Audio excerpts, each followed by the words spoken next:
صحیح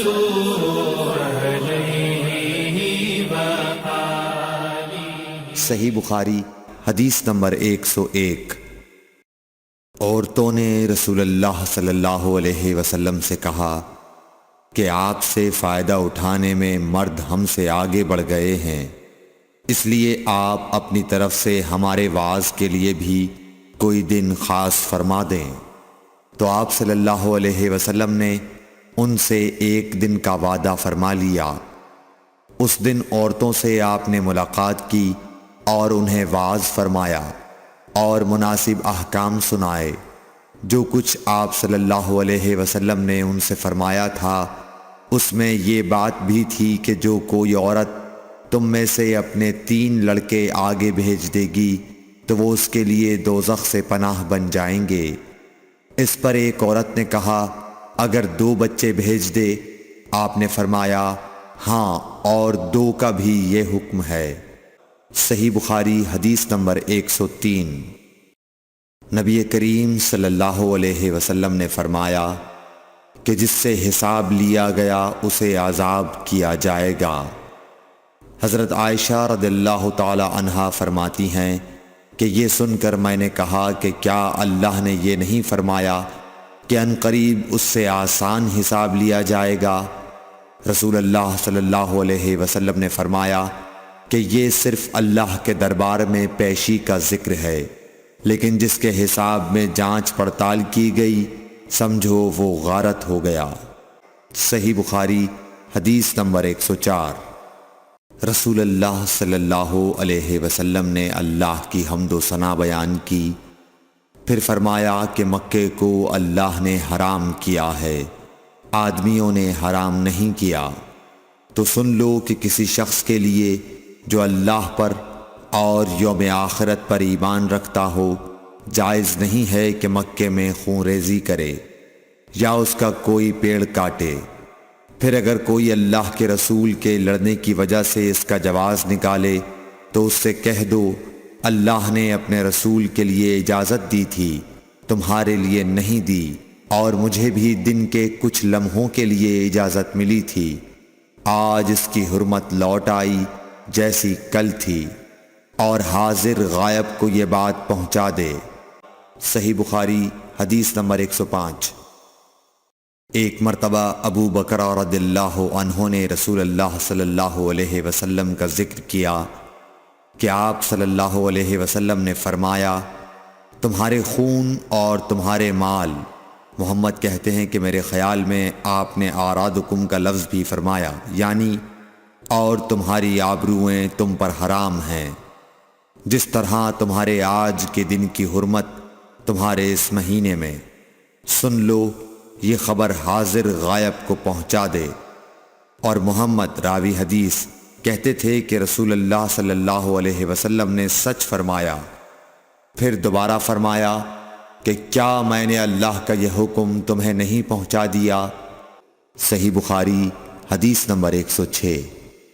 رسول اللہ صلی اللہ علیہ وسلم نے فرمایا کہ مجھ پر جھوٹ مت بولو، کیونکہ جو مجھ پر جھوٹ باندھے وہ دوزخ میں داخل ہو۔ صحیح بخاری حدیث نمبر 107۔ رسول اللہ صلی اللہ علیہ وسلم نے فرمایا کہ جو شخص مجھ پر جھوٹ باندھے گا وہ اپنا ٹھکانہ جہنم بنا لے۔ صحیح بخاری حدیث نمبر 108۔ نبی اکرم صلی اللہ علیہ وسلم نے فرمایا کہ جو شخص مجھ پر جان بوجھ کر جھوٹ باندھے تو وہ اپنا ٹھکانہ جہنم میں بنا لے۔ صحیح بخاری حدیث نمبر 109۔ رسول اللہ صلی اللہ علیہ وسلم نے فرمایا کہ جو شخص میرے نام سے وہ بات بیان کرے جو میں نے نہیں کہی تو وہ اپنا ٹھکانہ جہنم میں بنا لے۔ صحیح بخاری حدیث نمبر 110۔ رسول اللہ صلی اللہ علیہ وسلم کا فرمان ہے کہ اپنی اولاد کا میرے نام کے اوپر نام رکھو مگر میری کنیت اختیار نہ کرو، اور جس شخص نے مجھے خواب میں دیکھا تو بلا شبہ اس نے مجھے دیکھا، کیونکہ شیطان میری صورت میں نہیں آ سکتا۔ اور جو شخص مجھ پر جان بوجھ کر جھوٹ بولے وہ دوزخ میں اپنا ٹھکانہ تلاش کرے۔ صحیح بخاری حدیث نمبر 111۔ جحیفہ کہتے ہیں کہ میں نے حضرت علی رضی اللہ عنہ سے پوچھا کہ کیا تمہارے پاس کوئی اور بھی کتاب ہے؟ انہوں نے فرمایا کہ نہیں مگر اللہ کی کتاب قرآن ہے، یا پھر فہم ہے جو وہ ایک مسلمان کو عطا کرتا ہے، یا پھر جو کچھ صحیفے میں ہے۔ میں نے پوچھا اس صحیفے میں کیا ہے؟ انہوں نے فرمایا دیت اور قیدیوں کی رہائی کا بیان ہے، اور یہ حکم کہ مسلمان کافر کے بدلے قتل نہ کیا جائے۔ صحیح بخاری حدیث نمبر 112۔ قبیلہ خزاعہ کے کسی شخص نے بنو لیس کے کسی آدمی کو اپنے مقتول کے بدلے میں مار دیا تھا۔ یہ فتح مکہ والے سال کی بات ہے۔ رسول اللہ صلی اللہ علیہ وسلم کو یہ خبر دی گئی۔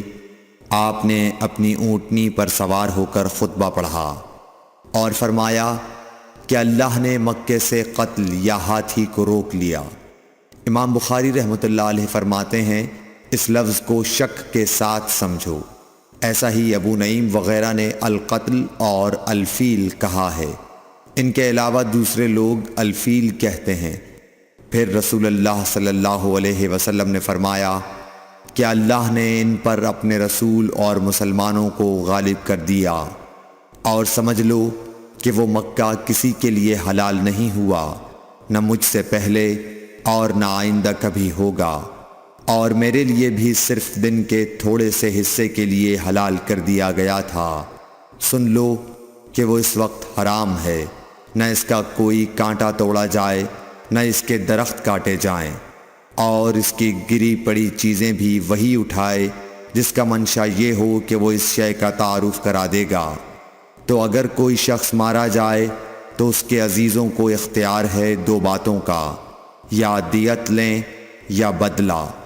اتنے میں ایک یمنی آدمی ابو شاہ نامی آیا اور کہنے لگا یہ مسائل میرے لیے لکھوا دیجئے۔ تب آپ نے فرمایا کہ ابو فلاں کے لیے یہ مسائل لکھ دو۔ تو ایک قریشی شخص نے کہا یا رسول اللہ مگر اذخر، یعنی اذخر کاٹنے کی اجازت دے دیجئے، کیونکہ اسے ہم گھروں کی چھتوں پر ڈالتے ہیں یا مٹی ملا کر اور اپنی قبروں میں بھی ڈالتے ہیں۔ یہ سن کر رسول اللہ صلی اللہ علیہ وسلم نے فرمایا کہ ہاں مگر اذخر۔ صحیح بخاری حدیث نمبر 113۔ وہب بن منبح کے بھائی کہتے ہیں کہ میں نے حضرت ابو ہریرہ رضی اللہ تعالی عنہ کو کہتے ہوئے سنا کہ رسول اللہ صلی اللہ علیہ وسلم کے صحابہ میں عبداللہ بن عمر رضی اللہ عنہ کے علاوہ مجھ سے زیادہ کوئی حدیث بیان کرنے والا نہیں تھا، مگر وہ لکھ لیا کرتے تھے اور میں لکھتا نہیں تھا۔ صحیح بخاری حدیث نمبر 114۔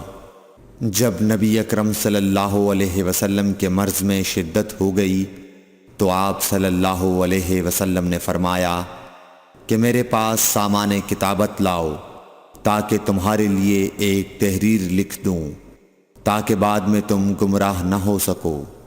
اس پر حضرت عمر رضی اللہ عنہ نے لوگوں سے کہا کہ اس وقت آپ صلی اللہ علیہ وسلم پر تکلیف کا غلبہ ہے اور ہمارے پاس اللہ کی کتاب قرآن موجود ہے جو ہمیں ہدایت کے لیے کافی ہے۔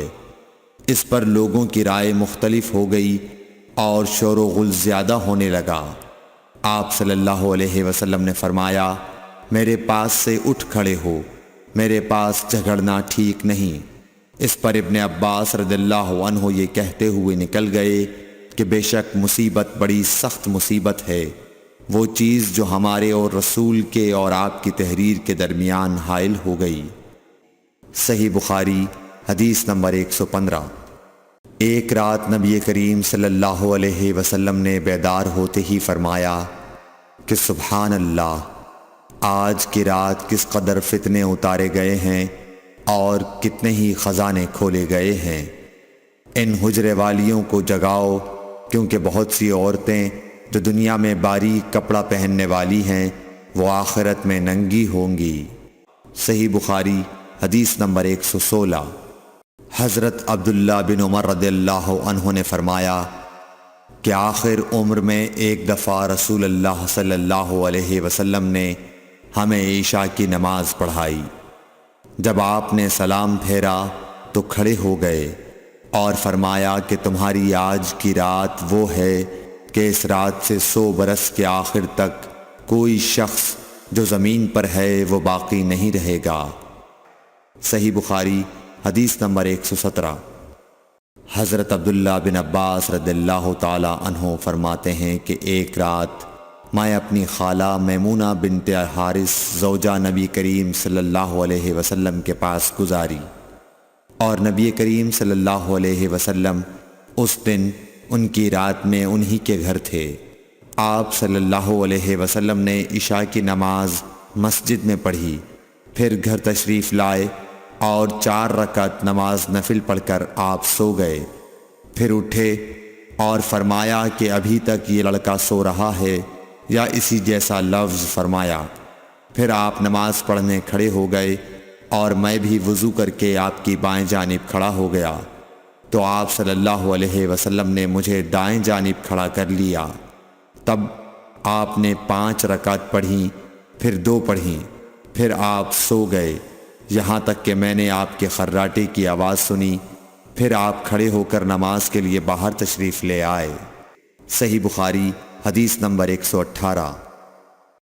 حضرت ابو ہریرہ رضی اللہ تعالیٰ عنہ کہتے ہیں کہ لوگ کہتے ہیں کہ ابو ہریرہ بہت حدیثیں بیان کرتے ہیں، اور میں کہتا ہوں کہ قرآن میں 2 آیتیں نہ ہوتیں تو میں کوئی حدیث بیان نہ کرتا۔ پھر یہ آیت پڑھی جس کا ترجمہ یہ ہے، جو لوگ اللہ کی نازل کی ہوئی دلیلوں اور آیتوں کو چھپاتے ہیں، آخر آیت رحیم تک۔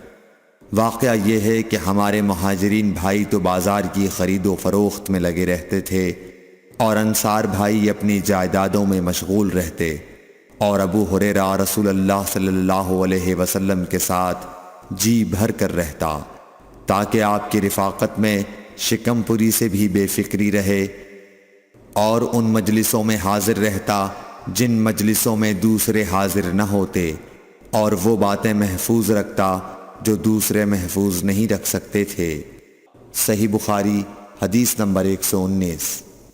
ابو ہریرہ رضی اللہ عنہ کہتے ہیں کہ میں نے عرض کیا، یا رسول اللہ، میں آپ سے بہت سی باتیں سنتا ہوں مگر بھول جاتا ہوں۔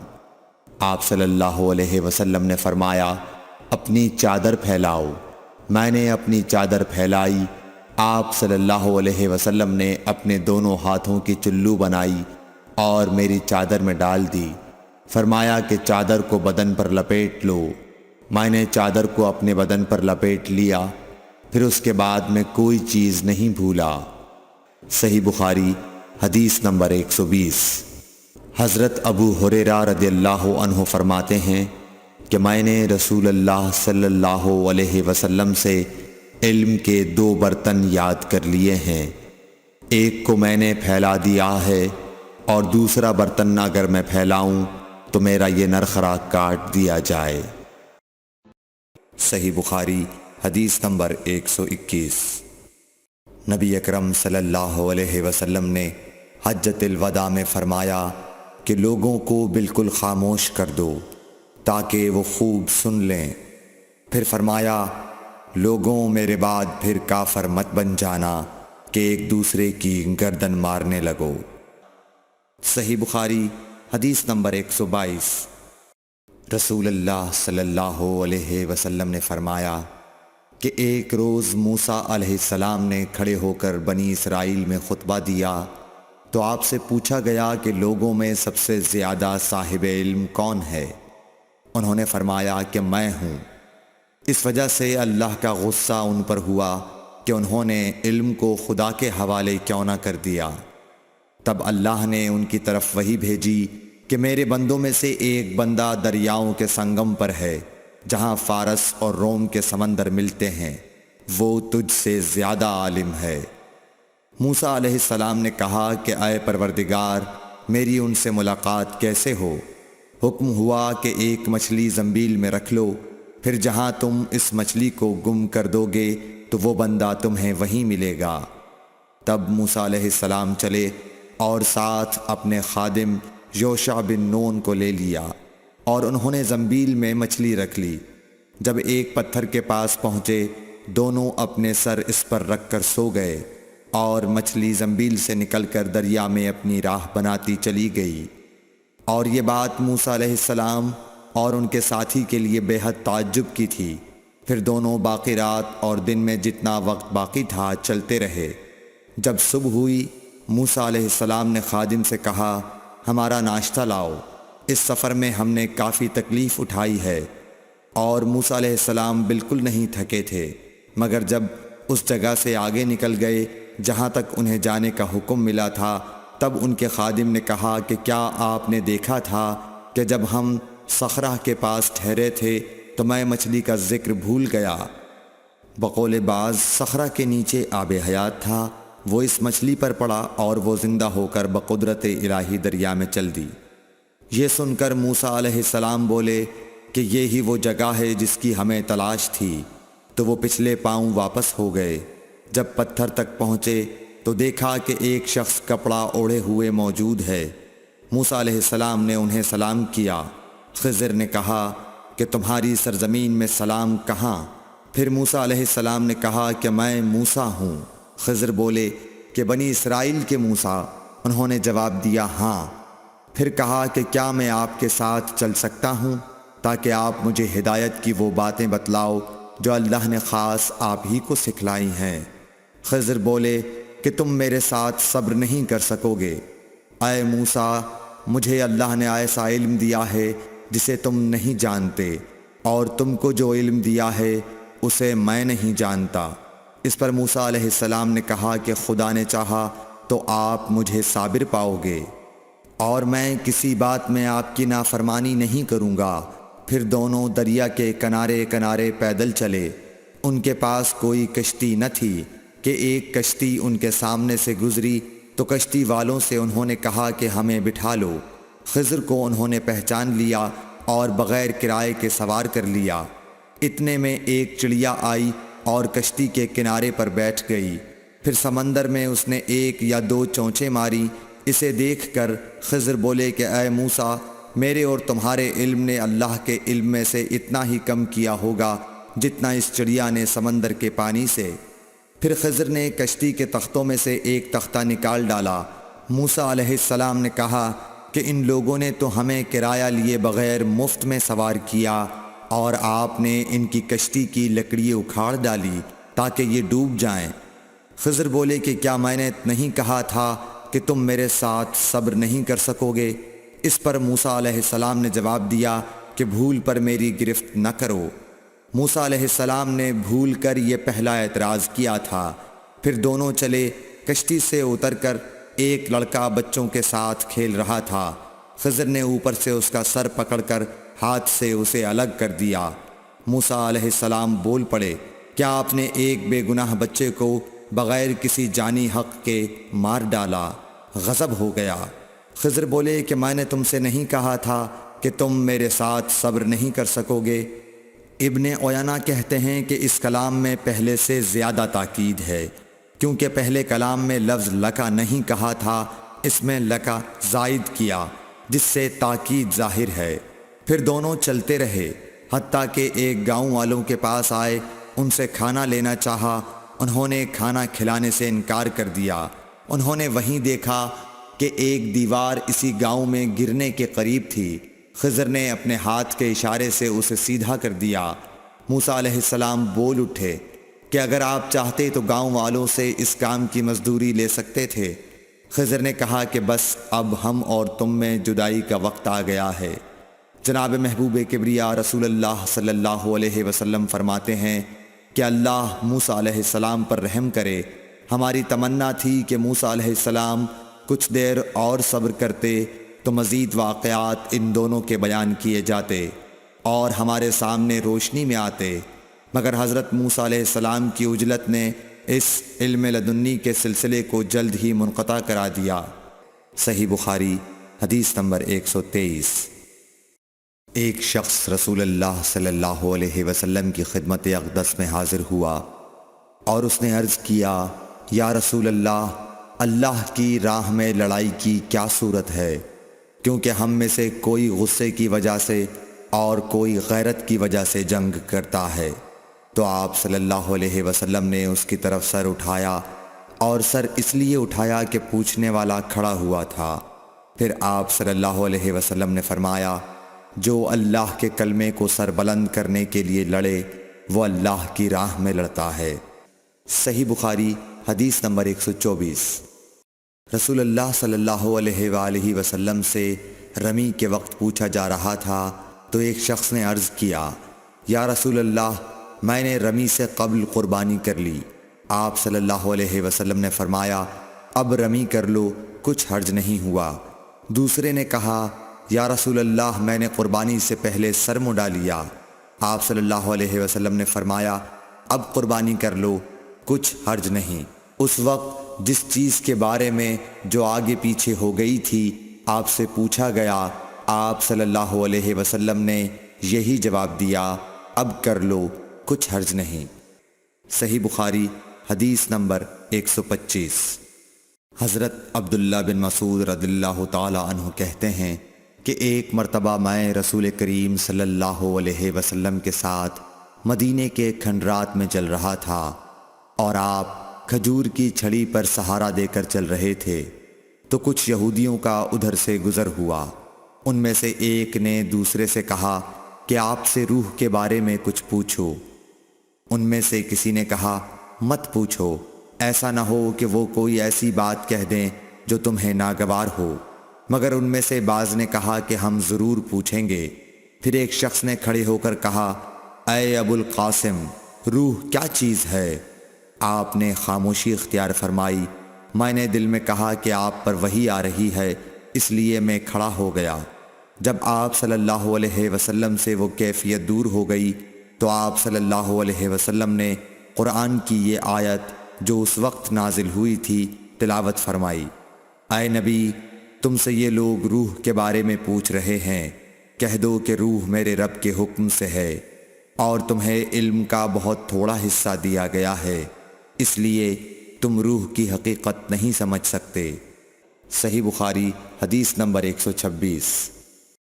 رسول اللہ صلی اللہ علیہ وآلہ وسلم نے ارشاد فرمایا کہ اے عائشہ، اگر تیری قوم دور جاہلیت کے ساتھ قریب نہ ہوتی بلکہ پرانی ہو گئی ہوتی، ابن زبیر نے کہا یعنی زمانہ کفر کے ساتھ قریب نہ ہوتی، تو میں کعبے کو توڑ دیتا اور اس کے لیے 2 دروازے بنا دیتا، ایک دروازے سے لوگ داخل ہوتے اور دوسرے دروازے سے باہر نکلتے۔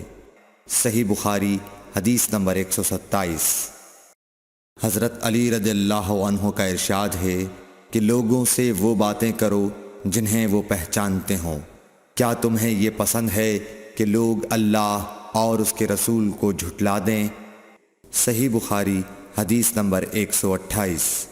ایک مرتبہ حضرت معاذ بن جبل رسول اللہ صلی اللہ علیہ وسلم کے پیچھے سواری پر سوار تھے۔ آپ نے فرمایا، اے معاذ، میں نے عرض کیا حاضر ہوں یا رسول اللہ۔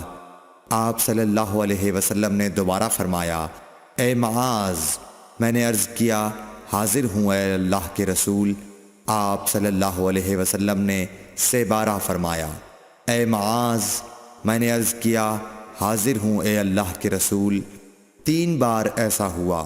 اس کے بعد آپ صلی اللہ علیہ وسلم نے فرمایا کہ جو شخص سچے دل سے اس بات کی گواہی دے کہ اللہ کے سوا کوئی معبود نہیں ہے اور محمد صلی اللہ علیہ وسلم اللہ کے سچے رسول ہیں، اللہ تعالی اس کو دوزخ کی آگ پر حرام کر دیتا ہے۔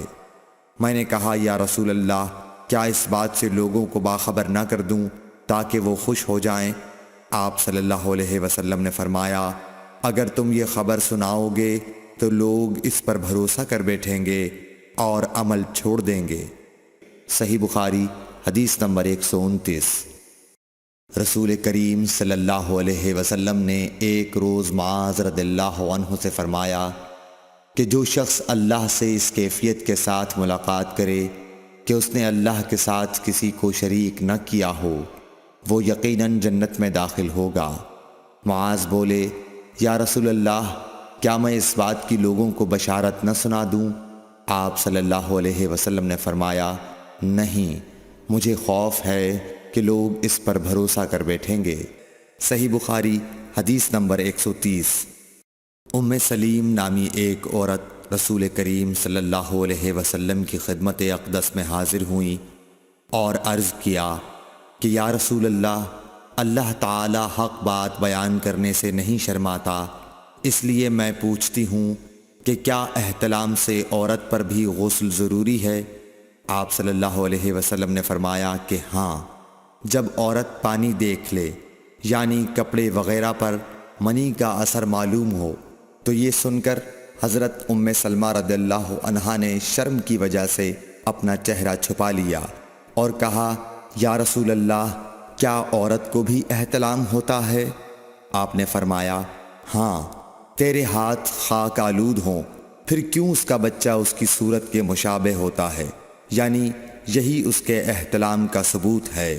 صحیح بخاری حدیث نمبر 131۔ رسول اللہ صلی اللہ علیہ وسلم نے ایک مرتبہ فرمایا کہ درختوں میں سے ایک درخت ایسا ہے جس کے پتے کبھی نہیں جھڑتے، اور اس کی مثال مسلمان جیسی ہے، مجھے بتلاؤ وہ کیا درخت ہے؟ تو لوگ جنگلی درختوں کی سوچ میں پڑ گئے، اور عبداللہ بن عمر کے دل میں آیا کہ میں بتلا دوں کہ وہ کھجور کا پیڑ ہے۔ عبداللہ کہتے ہیں کہ پھر مجھے شرم آ گئی اور میں چپ ہی رہا۔ تب لوگوں نے عرض کیا، یا رسول اللہ، آپ ہی خود اس کے بارے میں بتلائیے۔ آپ نے فرمایا، وہ کھجور ہے۔ عبداللہ کہتے ہیں کہ میرے جی میں جو بات تھی وہ اپنے والد حضرت عمر رضی اللہ عنہ کو بتلائی۔ وہ کہنے لگے کہ اگر تو اس وقت کہہ دیتا تو میرے لیے ایسے ایسے قیمتی سرمایے سے زیادہ محبوب ہوتا۔ صحیح بخاری حدیث نمبر 132۔ حضرت علی رضی اللہ تعالی عنہ سے روایت ہے کہ میں ایسا شخص تھا جسے جریان مزی کی شکایت تھی، تو میں نے اپنے شاگرد مقداد کو حکم دیا کہ وہ رسول اللہ صلی اللہ علیہ وسلم سے دریافت کریں، تو انہوں نے آپ صلی اللہ علیہ وسلم سے اس بارے میں پوچھا۔ آپ صلی اللہ علیہ وسلم نے فرمایا کہ اس مرض میں غسل نہیں ہے، ہاں وضو فرض ہے۔ صحیح بخاری حدیث نمبر 133۔ ایک آدمی نے مسجد میں کھڑے ہو کر عرض کیا، یا رسول اللہ، آپ ہمیں کس جگہ سے احرام باندھنے کا حکم دیتے ہیں؟ تو رسول اللہ صلی اللہ علیہ وسلم نے فرمایا، مدینے والے ذوالحلیفہ سے احرام باندھیں، اور اہل شام جحفہ سے، اور نجد والے قرن منازل سے۔ ابن عمر نے فرمایا کہ لوگوں کا خیال ہے کہ رسول اللہ صلی اللہ علیہ وسلم نے فرمایا کہ یمن والے یلملم سے احرام باندھیں، اور ابن عمر کہا کرتے تھے کہ مجھے یہ آخری جملہ رسول اللہ صلی اللہ علیہ وسلم سے یاد نہیں۔ صحیح بخاری حدیث نمبر 134۔ ایک شخص نے آپ صلی اللہ علیہ وسلم سے پوچھا کہ احرام باندھنے والے کو کیا پہننا چاہیے؟ آپ صلی اللہ علیہ وسلم نے فرمایا کہ نہ قمیص پہنے، نہ صافہ باندھے، اور نہ پاجامہ، اور نہ کوئی سرپوش اوڑھے، اور نہ کوئی زعفران اور ورس سے رنگا ہوا کپڑا پہنے، اور اگر جوتے نہ ملیں تو موزے پہن لے، اور انہیں اس طرح کاٹ دے کہ ٹخنوں سے نیچے ہو جائیں۔ صحیح بخاری حدیث نمبر 135۔ رسول اللہ صلی اللہ علیہ وسلم نے فرمایا کہ جو شخص حدث کرے اس کی نماز قبول نہیں ہوتی جب تک کہ وہ دوبارہ وضو نہ کر لے۔ حضر موت کے ایک شخص نے پوچھا کہ اے ابو ہریرہ، حدث ہونا کیا ہے؟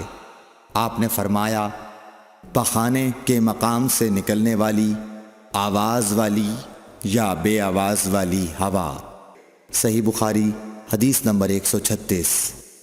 رسول اللہ صلی اللہ علیہ وآلہ وسلم نے فرمایا کہ میری امت کے لوگ وضو کے نشانات کی وجہ سے قیامت کے دن سفید پیشانی اور سفید ہاتھ پاؤں والوں کی شکل میں بلائے جائیں گے، تو تم میں سے جو کوئی اپنی چمک بڑھانا چاہتا ہے تو وہ بڑھا لے، یعنی وضو اچھی طرح کر لے۔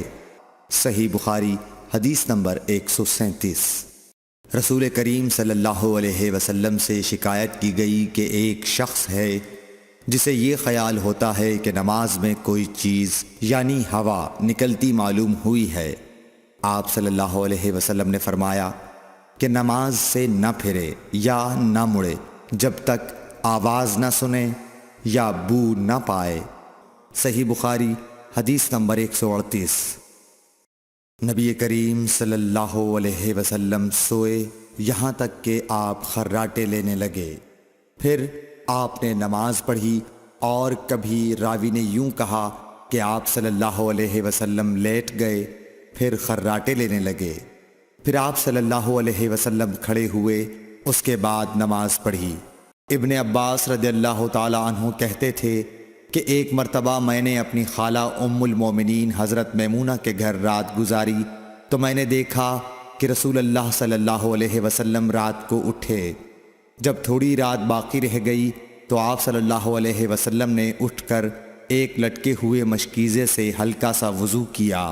عمرو اس کا ہلکا پن اور معمولی ہونا بیان کرتے تھے، اور آپ کھڑے ہو کر نماز پڑھنے لگے تو میں نے بھی اسی طرح وضو کیا جس طرح آپ صلی اللہ علیہ وسلم نے کیا تھا، پھر آ کر آپ کے بائیں طرف کھڑا ہو گیا۔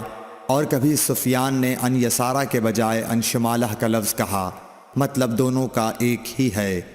پھر آپ صلی اللہ علیہ وسلم نے مجھے پھیر لیا اور اپنی داہنی جانب کر لیا، پھر نماز پڑھی جس قدر اللہ کو منظور تھا، پھر آپ لیٹ گئے اور سو گئے حتیٰ کہ خراٹوں کی آواز آنے لگی۔ پھر آپ کی خدمت میں مؤذن حاضر ہوا اور اس نے آپ کو نماز کی اطلاع دی۔ آپ صلی اللہ علیہ وسلم اس کے ساتھ نماز کے لیے تشریف لے گئے، پھر آپ نے نماز پڑھی اور وضو نہیں کیا۔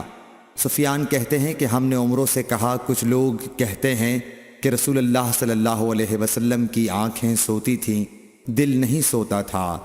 عمرو نے کہا، میں نے عبید بن عمیر سے سنا، وہ کہتے تھے کہ انبیاء علیہ السلام کے خواب بھی وہی ہوتے ہیں۔ پھر قرآن کی یہ آیت پڑھی، میں خواب میں دیکھتا ہوں کہ میں تجھے ذبح کر رہا ہوں۔ صحیح بخاری حدیث نمبر 139۔ رسول اللہ صلی اللہ علیہ وسلم میدان عرفات سے واپس ہوئے۔ جب گھاٹی میں پہنچے تو آپ اتر گئے۔ آپ نے پہلے پیشاب کیا، پھر وضو کیا اور خوب اچھی طرح نہیں کیا۔ تب میں نے کہا، یا رسول اللہ، نماز کا وقت آ گیا۔ آپ صلی اللہ علیہ وسلم نے فرمایا، نماز آگے ہے، یعنی مزدلفہ چل کر پڑھیں گے۔ جب مزدلفہ میں پہنچے تو آپ نے خوب اچھی طرح وضو کیا، پھر جماعت کھڑی کی گئی۔ آپ صلی اللہ علیہ وسلم نے مغرب کی نماز پڑھی، پھر ہر شخص نے اپنے اونٹ کو اپنی جگہ بٹھایا، پھر عشاء کی جماعت کھڑی کی گئی اور آپ نے نماز پڑھی، اور ان دونوں نمازوں کے درمیان کوئی نماز نہیں پڑھی۔ صحیح بخاری حدیث نمبر 140۔ ابن عباس رضی اللہ تعالی عنہ نے وضو کیا تو اپنا چہرہ دھویا، اس طرح کہ پہلے پانی کے ایک چلو سے کلی کی اور ناک میں پانی دیا، پھر پانی کا ایک اور چلو لیا، پھر اس کو اس طرح کیا، یعنی دوسرے ہاتھ کو ملایا، پھر اس سے اپنا چہرہ دھویا، پھر پانی کا دوسرا چلو لیا اور اس سے اپنا داہنا ہاتھ دھویا، پھر پانی کا ایک اور چلو لے کر اس سے اپنا بایاں ہاتھ دھویا، اس کے بعد اپنے سر کا مسح کیا، پھر پانی کا چلو لے کر داہنے پاؤں پر ڈالا اور اسے دھویا، پھر دوسرے چلو سے اپنا پاؤں دھویا، یعنی بایاں پاؤں۔ اس کے بعد کہا کہ میں نے رسول اللہ صلی اللہ علیہ وسلم کو اسی طرح وضو کرتے ہوئے دیکھا ہے۔ صحیح بخاری حدیث نمبر 131۔ رسول اللہ صلی اللہ علیہ وسلم نے ایک مرتبہ فرمایا کہ درختوں میں سے ایک درخت ایسا ہے جس کے پتے کبھی نہیں جھڑتے، اور اس کی مثال مسلمان جیسی ہے، مجھے بتلاؤ وہ کیا درخت ہے؟ تو لوگ جنگلی درختوں کی سوچ میں پڑ گئے، اور عبداللہ بن عمر کے دل میں آیا کہ میں بتلا دوں کہ وہ کھجور کا پیڑ ہے۔ عبداللہ کہتے ہیں کہ پھر مجھے شرم آ گئی اور میں چپ ہی رہا۔ تب لوگوں نے عرض کیا، یا رسول اللہ، آپ ہی خود اس کے بارے میں بتلائیے۔ آپ نے فرمایا، وہ کھجور ہے۔ عبداللہ کہتے ہیں کہ میرے جی میں جو بات تھی وہ اپنے والد حضرت عمر رضی اللہ عنہ کو بتلائی۔ وہ کہنے لگے کہ اگر تو اس وقت کہہ دیتا تو میرے لیے ایسے ایسے قیمتی سرمایے سے زیادہ محبوب ہوتا۔ صحیح بخاری حدیث نمبر 132۔ حضرت علی رضی اللہ تعالی عنہ سے روایت ہے کہ میں ایسا شخص تھا جسے جریان مزی کی شکایت تھی، تو میں نے اپنے شاگرد مقداد کو حکم دیا کہ وہ رسول اللہ صلی اللہ علیہ وسلم سے دریافت کریں، تو انہوں نے آپ صلی اللہ علیہ وسلم سے اس بارے میں پوچھا۔ آپ صلی اللہ علیہ وسلم نے فرمایا کہ اس مرض میں غسل نہیں ہے، ہاں وضو فرض ہے۔ صحیح بخاری حدیث نمبر 133۔ ایک آدمی نے مسجد میں کھڑے ہو کر عرض کیا، یا رسول اللہ، آپ ہمیں کس جگہ سے احرام باندھنے کا حکم دیتے ہیں؟ تو رسول اللہ صلی اللہ علیہ وسلم نے فرمایا، مدینے والے ذوالحلیفہ سے احرام باندھیں، اور اہل شام جحفہ سے، اور نجد والے قرن منازل سے۔ ابن عمر نے فرمایا کہ لوگوں کا خیال ہے کہ رسول اللہ صلی اللہ علیہ وسلم نے فرمایا کہ یمن والے یلملم سے احرام باندھیں، اور ابن عمر کہا کرتے تھے کہ مجھے یہ آخری جملہ رسول اللہ صلی اللہ علیہ وسلم سے یاد نہیں۔ صحیح بخاری حدیث نمبر 134۔ ایک شخص نے آپ صلی اللہ علیہ وسلم سے پوچھا کہ احرام باندھنے والے کو کیا پہننا چاہیے؟ آپ صلی اللہ علیہ وسلم نے فرمایا کہ نہ قمیص پہنے، نہ صافہ باندھے، اور نہ پاجامہ، اور نہ کوئی سرپوش اوڑھے، اور نہ کوئی زعفران اور ورس سے رنگا ہوا کپڑا پہنے، اور اگر جوتے نہ ملیں تو موزے پہن لے، اور انہیں اس طرح کاٹ دے کہ ٹخنوں سے نیچے ہو جائیں۔ صحیح بخاری حدیث نمبر 135۔ رسول اللہ صلی اللہ علیہ وسلم نے فرمایا کہ جو شخص حدث کرے اس کی نماز قبول نہیں ہوتی جب تک کہ وہ دوبارہ وضو نہ کر لے۔ حضر موت کے ایک شخص نے پوچھا کہ اے ابو ہریرہ، حدث ہونا کیا ہے؟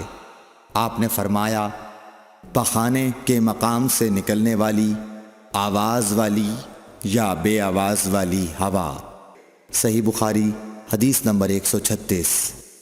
رسول اللہ صلی اللہ علیہ وآلہ وسلم نے فرمایا کہ میری امت کے لوگ وضو کے نشانات کی وجہ سے قیامت کے دن سفید پیشانی اور سفید ہاتھ پاؤں والوں کی شکل میں بلائے جائیں گے، تو تم میں سے جو کوئی اپنی چمک بڑھانا چاہتا ہے تو وہ بڑھا لے، یعنی وضو اچھی طرح کر لے۔ صحیح بخاری حدیث نمبر 137۔ رسول کریم صلی اللہ علیہ وسلم سے شکایت کی گئی کہ ایک شخص ہے جسے یہ خیال ہوتا ہے کہ نماز میں کوئی چیز یعنی ہوا نکلتی معلوم ہوئی ہے۔ آپ صلی اللہ علیہ وسلم نے فرمایا کہ نماز سے نہ پھرے یا نہ مڑے جب تک آواز نہ سنے یا بو نہ پائے۔ صحیح بخاری حدیث نمبر 138۔ نبی کریم صلی اللہ علیہ وسلم سوئے یہاں تک کہ آپ خراٹے لینے لگے، پھر آپ نے نماز پڑھی، اور کبھی راوی نے یوں کہا کہ آپ صلی اللہ علیہ وسلم لیٹ گئے، پھر خراٹے لینے لگے، پھر آپ صلی اللہ علیہ وسلم کھڑے ہوئے، اس کے بعد نماز پڑھی۔ ابن عباس رضی اللہ تعالی عنہ کہتے تھے کہ ایک مرتبہ میں نے اپنی خالہ ام المومنین حضرت میمونہ کے گھر رات گزاری، تو میں نے دیکھا کہ رسول اللہ صلی اللہ علیہ وسلم رات کو اٹھے۔ جب تھوڑی رات باقی رہ گئی تو آپ صلی اللہ علیہ وسلم نے اٹھ کر ایک لٹکے ہوئے مشکیزے سے ہلکا سا وضو کیا۔ عمرو اس کا ہلکا پن اور معمولی ہونا بیان کرتے تھے، اور آپ کھڑے ہو کر نماز پڑھنے لگے، تو میں نے بھی اسی طرح وضو کیا جس طرح آپ صلی اللہ علیہ وسلم نے کیا تھا، پھر آ کر آپ کے بائیں طرف کھڑا ہو گیا، اور کبھی سفیان نے ان یسارہ کے بجائے ان شمالہ کا لفظ کہا، مطلب دونوں کا ایک ہی ہے۔ پھر آپ صلی اللہ علیہ وسلم نے مجھے پھیر لیا اور اپنی داہنی جانب کر لیا، پھر نماز پڑھی جس قدر اللہ کو منظور تھا، پھر آپ لیٹ گئے اور سو گئے حتیٰ کہ خراٹوں کی آواز آنے لگی۔ پھر آپ کی خدمت میں مؤذن حاضر ہوا اور اس نے آپ کو نماز کی اطلاع دی۔ آپ صلی اللہ علیہ وسلم اس کے ساتھ نماز کے لیے تشریف لے گئے۔ پھر آپ نے نماز پڑھی اور وضو نہیں کیا۔ سفیان کہتے ہیں کہ ہم نے عمروں سے کہا، کچھ لوگ کہتے ہیں کہ رسول اللہ صلی اللہ علیہ وسلم کی آنکھیں سوتی تھیں، دل نہیں سوتا تھا۔ عمروں نے کہا، میں نے عبید بن عمیر سے سنا، وہ کہتے تھے کہ انبیاء علیہ السلام کے خواب بھی وہی ہوتے ہیں۔ پھر قرآن کی یہ آیت پڑھی، میں خواب میں دیکھتا ہوں کہ میں تجھے ذبح کر رہا ہوں۔ صحیح بخاری حدیث نمبر 139۔ رسول اللہ صلی اللہ علیہ وسلم میدان عرفات سے واپس ہوئے۔ جب گھاٹی میں پہنچے تو آپ اتر گئے۔ آپ نے پہلے پیشاب کیا، پھر وضو کیا اور خوب اچھی طرح نہیں کیا۔ تب میں نے کہا، یا رسول اللہ، نماز کا وقت آ گیا۔ آپ صلی اللہ علیہ وسلم نے فرمایا، نماز آگے ہے، یعنی مزدلفہ چل کر پڑھیں گے۔ جب مزدلفہ میں پہنچے تو آپ نے خوب اچھی طرح وضو کیا، پھر جماعت کھڑی کی گئی۔ آپ صلی اللہ علیہ وسلم نے مغرب کی نماز پڑھی، پھر ہر شخص نے اپنے اونٹ کو اپنی جگہ بٹھایا، پھر عشاء کی جماعت کھڑی کی گئی اور آپ نے نماز پڑھی، اور ان دونوں نمازوں کے درمیان کوئی نماز نہیں پڑھی۔ صحیح بخاری حدیث نمبر 140۔ ابن عباس رضی اللہ تعالی عنہ نے وضو کیا تو اپنا چہرہ دھویا، اس طرح کہ پہلے پانی کے ایک چلو سے کلی کی اور ناک میں پانی دیا، پھر پانی کا ایک اور چلو لیا، پھر اس کو اس طرح کیا، یعنی دوسرے ہاتھ کو ملایا، پھر اس سے اپنا چہرہ دھویا، پھر پانی کا دوسرا چلو لیا اور اس سے اپنا داہنا ہاتھ دھویا، پھر پانی کا ایک اور چلو لے کر اس سے اپنا بایاں ہاتھ دھویا، اس کے بعد اپنے سر کا مسح کیا، پھر پانی کا چلو لے کر داہنے پاؤں پر ڈالا اور اسے دھویا، پھر دوسرے چلو سے اپنا پاؤں دھویا، یعنی بایاں پاؤں۔ اس کے بعد کہا کہ میں نے رسول اللہ صلی اللہ علیہ وسلم کو اسی طرح وضو کرتے ہوئے دیکھا ہے۔ صحیح بخاری حدیث نمبر 141۔ نبی اکرم صلی اللہ علیہ وآلہ وسلم نے فرمایا، جب تم میں سے کوئی اپنی بیوی سے جمع کرے تو کہے، اللہ کے نام کے ساتھ شروع کرتا ہوں۔ اے اللہ، ہمیں شیطان سے بچا اور شیطان کو اس چیز سے دور رکھ جو تو اس جمع کے نتیجے میں ہمیں عطا فرمائے۔ یہ دعا پڑھنے کے بعد جمع کرنے سے میاں بیوی کو جو اولاد ملے گی اسے شیطان نقصان نہیں پہنچا سکتا۔ صحیح بخاری حدیث نمبر 142۔ رسول کریم صلی اللہ علیہ وسلم جب قضاء حاجت کے لیے بیت الخلاء میں داخل ہوتے تو یہ دعا پڑھتے، اے اللہ، میں ناپاک جنوں اور ناپاک جنیوں سے تیری پناہ مانگتا ہوں۔ صحیح بخاری حدیث نمبر 143۔ ابن عباس رضی اللہ تعالی عنہ سے روایت ہے کہ نبی کریم صلی اللہ علیہ وسلم پخانے میں تشریف لے گئے۔ میں نے پخانے کے قریب آپ کے لیے وضو کا پانی رکھ دیا۔ باہر نکل کر آپ نے پوچھا، یہ کس نے رکھا؟ جب آپ کو بتلایا گیا تو آپ نے میرے لیے دعا کی اور فرمایا، اے اللہ، اس کو دین کی سمجھ عطا فرمائیو۔ صحیح بخاری حدیث نمبر 144۔ رسول اللہ صلی اللہ علیہ وسلم نے فرمایا کہ جب تم میں سے کوئی پخانے میں جائے تو قبلے کی طرف منہ کرے، نہ اس کی طرف پشت کرے، بلکہ مشرق کی طرف منہ کر لو یا مغرب کی طرف۔ صحیح بخاری حدیث نمبر 145۔ لوگ کہتے تھے کہ جب قضاء حاجت کے لیے بیٹھو تو نہ قبلے کی طرف منہ کرو نہ بیت المقدس کی طرف۔ یہ سن کر عبداللہ بن عمر رضی اللہ تعالی عنہ نے فرمایا کہ ایک دن میں اپنے گھر کی چھت پر چڑھا تو میں نے حضرت صلی اللہ علیہ وسلم کو دیکھا کہ آپ بیت المقدس کی طرف منہ کر کے 2 اینٹوں پر قضاء حاجت کے لیے بیٹھے ہیں۔ پھر عبداللہ بن عمر رضی اللہ عنہ نے واسع سے کہا کہ شاید تم ان لوگوں میں سے ہو جو اپنے چوتڑوں کے بل نماز پڑھتے ہیں۔ تب میں نے کہا، اللہ کی قسم میں نہیں جانتا کہ آپ کا مطلب کیا ہے۔ امام مالک رحمۃ اللہ نے کہا کہ عبداللہ بن عمر رضی اللہ تعالی عنہ نے اس سے وہ شخص مراد لیا جو نماز میں زمین سے اونچا نہ رہے، سجدے میں زمین سے چمٹ جائے۔ صحیح بخاری حدیث نمبر 146۔ رسول اللہ صلی اللہ علیہ وسلم کی بیویاں رات میں مناصے کی طرف قضاء حاجت کے لیے جاتیں، اور مناصے ایک کھلا میدان ہے، تو حضرت عمر رسول اللہ صلی اللہ علیہ وسلم سے کہا کرتے تھے کہ اپنی بیویوں کو پردہ کرائیے، مگر رسول اللہ صلی اللہ علیہ وسلم نے اس پر عمل نہیں کیا۔ ایک روز رات کو عشاء کے وقت حضرت سودا بنت زمعہ رسول اللہ صلی اللہ علیہ وسلم کی اہلیہ جو دراز قد عورت تھیں باہر گئیں۔ حضرت عمر رضی اللہ عنہ نے انہیں آواز دی اور کہا ہم نے تمہیں پہچان لیا، اور ان کی خواہش یہ تھی کہ پردے کا حکم نازل ہو جائے، چنانچہ اس کے بعد اللہ نے پردے کا حکم نازل فرما دیا۔ صحیح بخاری حدیث نمبر 147۔ آپ صلی اللہ علیہ وسلم نے اپنی بیویوں سے فرمایا کہ تمہیں قضاء حاجت کے لیے باہر نکلنے کی اجازت ہے۔ صحیح بخاری حدیث نمبر 148۔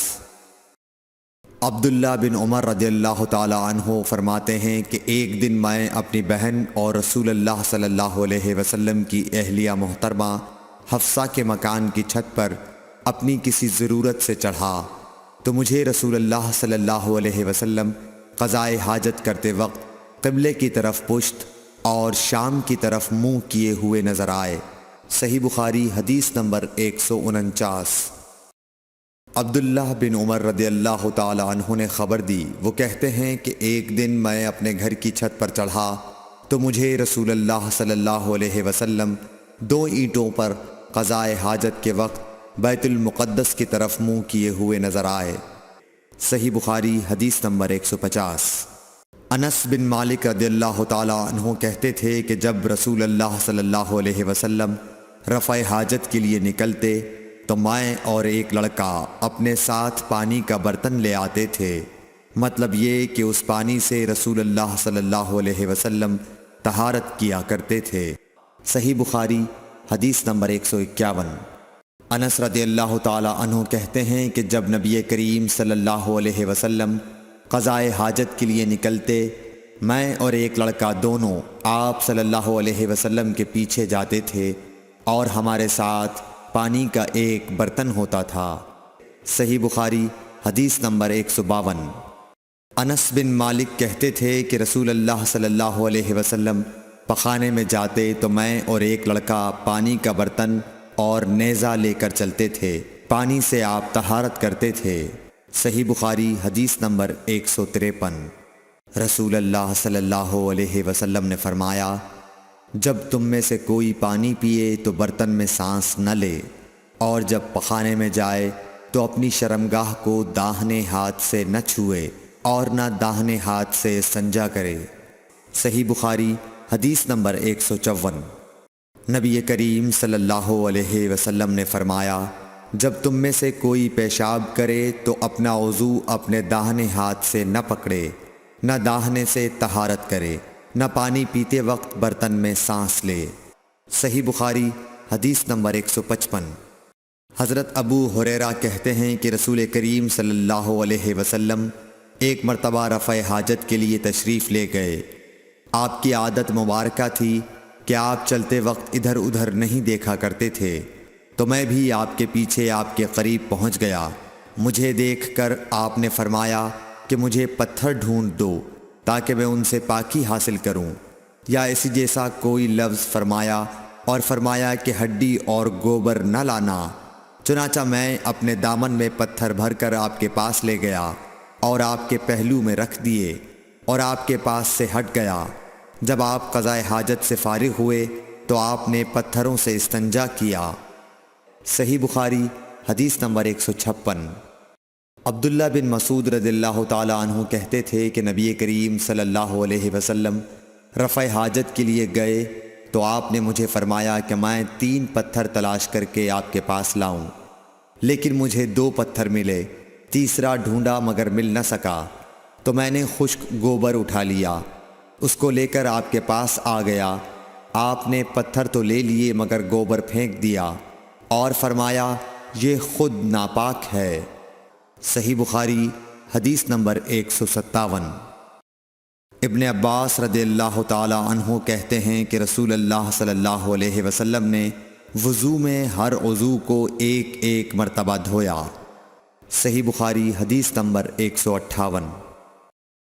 عبداللہ بن زید رضی اللہ تعالی عنہ بیان کرتے ہیں کہ نبی کریم صلی اللہ علیہ وسلم نے وضو میں اعضاء کو 2 بار دھویا۔ صحیح بخاری حدیث نمبر 159۔ حضرت عثمان بن عفان رضی اللہ تعالی عنہ نے پانی کا برتن مانگا اور لے کر پہلے اپنی ہتھیلیوں پر 3 مرتبہ پانی ڈالا، پھر انہیں دھویا۔ اس کے بعد اپنا داہنا ہاتھ برتن میں ڈالا اور پانی لے کر کلی کی اور ناک صاف کی، پھر 3 بار اپنا چہرہ دھویا اور کوہنیوں تک 3 بار دونوں ہاتھ دھوئے، پھر اپنے سر کا مسح کیا، پھر پانی لے کر ٹخنوں تک 3 مرتبہ اپنے دونوں پاؤں دھوئے، پھر کہا کہ رسول اللہ صلی اللہ علیہ وسلم نے فرمایا ہے کہ جو شخص میری طرح ایسا وضو کرے پھر 2 رکعت پڑھے جس میں اپنے نفس سے کوئی بات نہ کرے تو اس کے گزشتہ گناہ معاف کر دیے جاتے ہیں۔ صحیح بخاری حدیث نمبر 160۔ رسول اللہ صلی اللہ علیہ وسلم فرماتے ہیں کہ جب بھی کوئی شخص اچھی طرح وضو کرتا ہے اور خلوص کے ساتھ نماز پڑھتا ہے تو اس کے ایک نماز سے دوسری نماز پڑھنے تک کے گناہ معاف کر دیے جاتے ہیں۔ صحیح بخاری حدیث نمبر 161۔ نبی کریم صلی اللہ علیہ وسلم نے فرمایا، جو شخص وضو کرے اسے چاہیے کہ ناک صاف کرے، اور جو پتھر سے استنجا کرے اسے چاہیے کہ طاق عدد یعنی 1، 3 یا 5 ہی سے کرے۔ صحیح بخاری حدیث نمبر 162۔ رسول اللہ صلی اللہ علیہ وسلم نے فرمایا کہ جب تم میں سے کوئی وضو کرے تو اسے چاہیے کہ اپنی ناک میں پانی دے، پھر اسے صاف کرے، اور جو شخص پتھروں سے استنجا کرے اسے چاہیے کہ بے جوڑ عدد یعنی 1 یا 3 سے استنجا کرے، اور جب تم میں سے کوئی سو کر اٹھے تو وضو کے پانی میں ہاتھ ڈالنے سے پہلے اسے دھو لے، کیونکہ تم میں سے کوئی نہیں جانتا کہ رات کو اس کا ہاتھ کہاں رہا ہے۔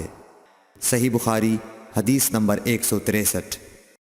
عبداللہ بن عمر رضی اللہ تعالی عنہ کہتے ہیں کہ ایک مرتبہ رسول اللہ صلی اللہ علیہ وسلم ایک سفر میں ہم سے پیچھے رہ گئے، پھر تھوڑی دیر بعد آپ صلی اللہ علیہ وسلم نے ہم کو پا لیا اور عصر کا وقت آ پہنچا تھا۔ ہم وضو کرنے لگے اور اچھی طرح پاؤں دھونے کے بجائے جلدی میں ہم پاؤں پر مسح کرنے لگے۔ آپ صلی اللہ علیہ وسلم نے فرمایا، ایڑیوں کے لیے آگ کا عذاب ہے، 2 مرتبہ یا 3 مرتبہ فرمایا۔ صحیح بخاری حدیث نمبر 164۔ حضرت عثمان رضی اللہ تعالی عنہ نے وضو کا پانی منگوایا اور اپنے دونوں ہاتھوں پر برتن سے پانی لے کر ڈالا، پھر دونوں ہاتھوں کو 3 دفعہ دھویا، پھر اپنا داہنا ہاتھ وضو کے پانی میں ڈالا، پھر کلی کی، پھر ناک میں پانی دیا، پھر ناک صاف کی، پھر 3 دفعہ اپنا منہ دھویا اور کوہنیوں تک 3 دفعہ ہاتھ دھوئے، پھر اپنے سر کا مسح کیا، پھر ہر ایک پاؤں 3 دفعہ دھویا، پھر فرمایا، میں نے رسول اللہ صلی اللہ علیہ وسلم کو دیکھا کہ آپ میرے اس وضو جیسا وضو فرمایا کرتے تھے، اور آپ صلی اللہ علیہ وسلم نے فرمایا کہ جو شخص میرے اس وضو جیسا وضو کرے اور حضور قلب سے 2 رکعت پڑھے جس میں اپنے دل سے باتیں نہ کرے تو اللہ تعالیٰ اس کے پچھلے گناہ معاف کر دیتا ہے۔ صحیح بخاری حدیث نمبر 165۔ ابو ہریرہ رضی اللہ تعالیٰ عنہ لوگوں کے پاس سے گزرے اور لوگ لوٹے سے وضو کر رہے تھے۔ آپ رضی اللہ تعالیٰ عنہ نے کہا، اچھی طرح وضو کرو، کیونکہ ابو القاسم صلی اللہ علیہ وسلم نے فرمایا، خشک ایڑیوں کے لیے آگ کا عذاب ہے۔ صحیح بخاری حدیث نمبر 166۔ عبداللہ بن جریح نے عبداللہ بن عمر سے کہا، اے ابو عبد الرحمن، میں نے تمہیں 4 ایسے کام کرتے ہوئے دیکھا ہے جنہیں تمہارے ساتھیوں کو کرتے ہوئے نہیں دیکھا۔ وہ کہنے لگے، اے ابن جریح وہ کیا ہیں؟ ابن جریح نے کہا کہ میں نے طواف کے وقت آپ کو دیکھا کہ 2 یمانی رکنوں کے سوا کسی اور رکن کو آپ نہیں چھوتے ہو۔ دوسرے میں نے آپ کو سبتی جوتے پہنے ہوئے دیکھا، اور تیسرے میں نے دیکھا کہ آپ زرد رنگ استعمال کرتے ہو، اور چوتھی بات میں نے یہ دیکھی کہ جب آپ مکے میں تھے لوگ ذی الحج کا چاند دیکھ کر لبیک پکارنے لگتے ہیں اور حج کا احرام باندھ لیتے ہیں، اور آپ 8ویں تاریخ تک احرام نہیں باندھتے۔ حضرت عبداللہ بن عمر رضی اللہ تعالی عنہ نے جواب دیا کہ دوسرے ارکان کو تو میں یوں نہیں چھوتا کہ میں نے رسول اللہ صلی اللہ علیہ وسلم کو یمانی رکنوں کے علاوہ کسی اور رکن کو چھوتے ہوئے نہیں دیکھا، اور رہے سبتی جوتے تو میں نے رسول اللہ صلی اللہ علیہ وسلم کو ایسے جوتے پہنے ہوئے دیکھا کہ جن کے چمڑے پر بال نہیں تھے، اور آپ انہی کو پہنے پہنے وضو فرمایا کرتے تھے، تو میں بھی انہی کو پہننا پسند کرتا ہوں۔ اور زرد رنگ کی یہ بات ہے کہ میں نے رسول اللہ صلی اللہ علیہ وسلم کو زرد رنگ رنگتے ہوئے دیکھا ہے، تو میں بھی اسی رنگ سے رنگنا پسند کرتا ہوں۔ اور احرام باندھنے کا معاملہ یہ ہے کہ میں نے رسول اللہ صلی اللہ علیہ وسلم کو اس وقت تک احرام باندھتے ہوئے نہیں دیکھا جب تک آپ کی اونٹنی آپ کو لے کر نہ چل پڑتی۔ صحیح بخاری حدیث نمبر 167۔ رسول اللہ صلی اللہ علیہ وسلم نے اپنی مرحومہ صاحبزادی حضرت زینب کو غسل دیتے وقت فرمایا تھا کہ غسل داہنی طرف سے دو اور اعضائے وضو سے غسل کی ابتدا کرو۔ صحیح بخاری حدیث نمبر 168۔ ام المومنین حضرت عائشہ رضی اللہ تعالی عنہا فرماتی ہیں کہ رسول اللہ صلی اللہ علیہ وسلم جوتا پہننے، کنگھی کرنے، وضو کرنے اور اپنے ہر کام میں داہنی طرف سے کام کی ابتدا کرنے کو پسند فرمایا کرتے تھے۔ صحیح بخاری حدیث نمبر 169۔ انس بن مالک رضی اللہ تعالی عنہ فرماتے ہیں کہ میں نے رسول اللہ صلی اللہ علیہ وسلم کو دیکھا کہ نماز عصر کا وقت آ گیا، لوگوں نے پانی تلاش کیا، جب انہیں پانی نہ ملا تو رسول اللہ صلی اللہ علیہ وسلم کے پاس ایک برتن میں وضو کے لیے پانی لایا گیا۔ رسول اللہ صلی اللہ علیہ وسلم نے اس میں اپنا ہاتھ ڈال دیا اور لوگوں کو حکم دیا کہ اسی برتن سے وضو کریں۔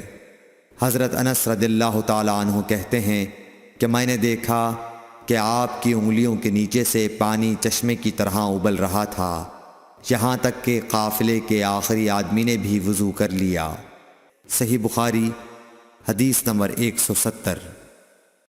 ابن سیرین کہتے ہیں کہ میں نے عبیدہ رضی اللہ تعالی عنہ سے کہا کہ ہمارے پاس رسول اللہ صلی اللہ علیہ وسلم کے کچھ بال مبارک ہیں جو ہمیں حضرت انس رضی اللہ تعالی عنہ سے یا ان کے گھر والوں کی طرف سے ملے ہیں۔ یہ سن کر عبیدہ نے کہا کہ اگر میرے پاس ان بالوں میں سے ایک بھی ہو تو وہ میرے لیے ساری دنیا اور اس کی ہر چیز سے زیادہ عزیز ہے۔ صحیح بخاری حدیث نمبر 171۔ رسول کریم صلی اللہ علیہ وسلم نے حجۃ الوداع میں جب سر کے بال منڈوائے تو سب سے پہلے ابو طلحہ رضی اللہ تعالی عنہ نے آپ کے بال لیے تھے۔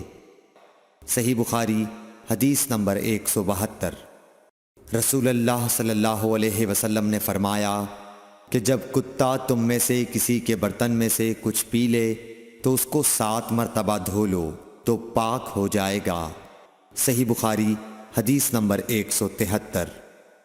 رسول کریم صلی اللہ علیہ وسلم نے فرمایا کہ ایک شخص نے ایک کتے کو دیکھا جو پیاس کی وجہ سے گیلی مٹی کھا رہا تھا، تو اس شخص نے اپنا موزہ لیا اور اس سے پانی بھر کر پلانے لگا حتیٰ کہ اس کو خوب سیراب کر دیا۔ اللہ نے اس شخص کے اس کام کی قدر کی اور اسے جنت میں داخل کر دیا۔ صحیح بخاری حدیث نمبر 174۔ رسول اللہ صلی اللہ علیہ وسلم کے زمانے میں کتے مسجد میں آتے جاتے تھے، لیکن لوگ ان جگہوں پر پانی نہیں چھڑکتے تھے۔ صحیح بخاری حدیث نمبر 175۔ عدی بن حاتم کہتے ہیں کہ میں نے رسول اللہ صلی اللہ علیہ وسلم سے کتے کے شکار کے متعلق دریافت کیا تو آپ صلی اللہ علیہ وسلم نے فرمایا کہ جب تو اپنے سدھائے ہوئے کتے کو چھوڑے اور وہ شکار کر لے تو اس شکار کو کھا، اور اگر وہ کتا اس شکار میں سے خود کچھ کھا لے تو اس کو نہ کھائیو، کیونکہ اب اس نے شکار اپنے لیے پکڑا ہے۔ میں نے کہا کہ بعض دفعہ میں شکار کے لیے اپنے کتے چھوڑتا ہوں، پھر اس کے ساتھ دوسرے کتے کو بھی پاتا ہوں۔ آپ صلی اللہ علیہ وسلم نے فرمایا پھر مت کھا، کیونکہ تم نے بسم اللہ اپنے کتے پر پڑھی تھی، دوسرے کتے پر نہیں پڑھی۔ صحیح بخاری حدیث نمبر 176۔ رسول کریم صلی اللہ علیہ وسلم نے فرمایا کہ بندہ اس وقت تک نماز ہی میں رہتا ہے جب تک وہ مسجد میں نماز کا انتظار کرتا رہے، تا وقت کہ وہ حدث نہ کرے۔ ایک اجمی آدمی نے پوچھا کہ اے ابو ہریرہ، حدث کیا چیز ہے؟ انہوں نے فرمایا کہ ہوا جو پیچھے سے خارج ہو، جسے عرف عام میں گوز مارنا کہتے ہیں۔ صحیح بخاری حدیث نمبر 177۔ رسول اللہ صلی اللہ علیہ وسلم نے فرمایا کہ نمازی نماز سے اس وقت تک نہ پھرے جب تک ریح کی آواز نہ سن لے یا اس کی بو نہ پا لے۔ صحیح بخاری حدیث نمبر 178۔ حضرت علی رضی اللہ تعالی عنہ نے فرمایا کہ میں ایسا آدمی تھا جس کو سیلان مزی کی شکایت تھی، مگر رسول اللہ صلی اللہ علیہ وسلم سے دریافت کرتے ہوئے مجھے شرم آئی تو میں نے ابن الاسود کو حکم دیا۔ انہوں نے آپ صلی اللہ علیہ وسلم سے پوچھا، آپ نے فرمایا کہ اس میں وضو کرنا فرض ہے۔ صحیح بخاری حدیث نمبر 179۔ زید بن خالد نے حضرت عثمان بن عفان رضی اللہ تعالی عنہ سے پوچھا کہ اگر کوئی شخص صحبت کرے اور منی نہ نکلے، فرمایا کہ وضو کرے جس طرح نماز کے لیے وضو کرتا ہے، اور اپنے وضو کو دھو لے۔ حضرت عثمان رضی اللہ تعالی عنہ کہتے ہیں کہ یہ میں نے رسول اللہ صلی اللہ علیہ وسلم سے سنا ہے۔ زید بن خالد کہتے ہیں کہ پھر میں نے اس کے بارے میں حضرت علی، زبیر، طلحہ اور ابی بن کعب رضی اللہ عنہم سے دریافت کیا، سب نے اس شخص کے بارے میں یہی حکم دیا۔ صحیح بخاری حدیث نمبر 180۔ رسول اللہ صلی اللہ علیہ وسلم نے ایک انصاری کو بلایا، وہ آئے تو ان کے سر سے پانی ٹپک رہا تھا۔ رسول کریم صلی اللہ علیہ وسلم نے فرمایا شاید ہم نے تمہیں جلدی میں ڈال دیا۔ انہوں نے کہا جی ہاں۔ تب رسول اللہ صلی اللہ علیہ وسلم نے فرمایا کہ جب کوئی جلدی کا کام آ پڑے یا تمہیں انزال نہ ہو تو تم پر وضو ہے، غسل ضروری نہیں۔ صحیح بخاری حدیث نمبر 181۔ رسول کریم صلی اللہ علیہ وسلم جب عرفہ سے لوٹے تو پہاڑ کی گھاٹی کی جانب مڑ گئے اور رفع حاجت کی۔ اسامہ کہتے ہیں کہ پھر آپ نے وضو کیا اور میں آپ صلی اللہ علیہ وسلم کے اعضاء پر پانی ڈالنے لگا اور آپ وضو فرماتے رہے۔ میں نے کہا یا رسول اللہ، آپ اب نماز پڑھیں گے؟ آپ نے فرمایا نماز کا مقام تمہارے سامنے یعنی مزدلفہ میں ہے، وہاں نماز پڑھی جائے گی۔ صحیح بخاری حدیث نمبر 182۔ مغیرہ بن شعبہ رضی اللہ عنہ ایک سفر میں رسول کریم صلی اللہ علیہ وسلم کے ساتھ تھے۔ وہاں آپ رفع حاجت کے لیے تشریف لے گئے۔ جب آپ واپس آئے، آپ نے وضو شروع کیا تو مغیرہ بن شعبہ آپ کے اعضائے وضو پر پانی ڈالنے لگے۔ آپ صلی اللہ علیہ وسلم وضو کر رہے تھے۔ آپ نے اپنے منہ اور ہاتھوں کو دھویا، سر کا مسح کیا اور موزوں پر مسح کیا۔ صحیح بخاری حدیث نمبر 183۔